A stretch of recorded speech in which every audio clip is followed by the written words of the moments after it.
ไปอยู่ใสบัดอายมีคู่ดวงใจเป็นจังใดจึงมาเห็นหน้า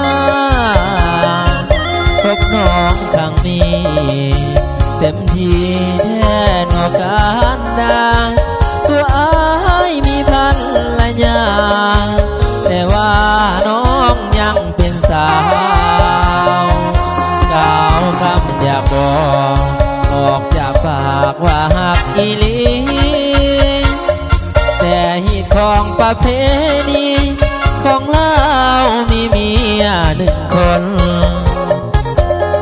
ความลำบากยุ่งยากหัวใจสับสนอยากเอาเมียเพิ่มอีกหนึ่งคนแต่จนใจน้องมาทีหลังคนหนึ่งคือเมียคนสองก็คือน้องนางส่วนอ้ายคนกลางหาทางเลือกนางหนึ่งคนอยากเลือกน้องสาวย่านเมียตีบัวตายบ่ดน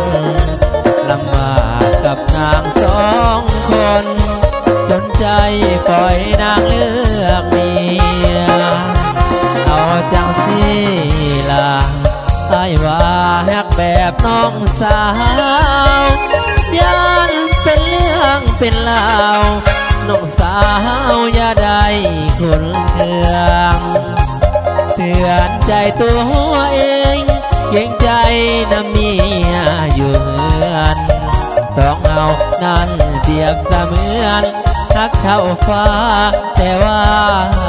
ข้าเมีย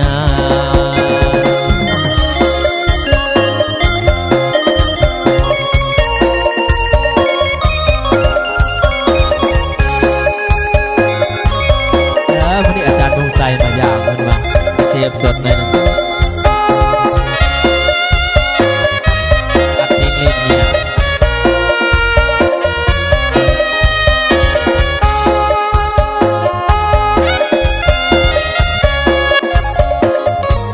คนหนึ่งคือเมียคนสองก็คือน้องเมียส่วนอ้ายคนกลางหาทางเลือกนางหนึ่งคนอยากเลือกน้องสาวย่านเมียตีหัวตายบ่ดนลำบากกับนางสองคนจนใจปล่อยนางเลือกเมียเอาจังสิล่ะไอ้ว่า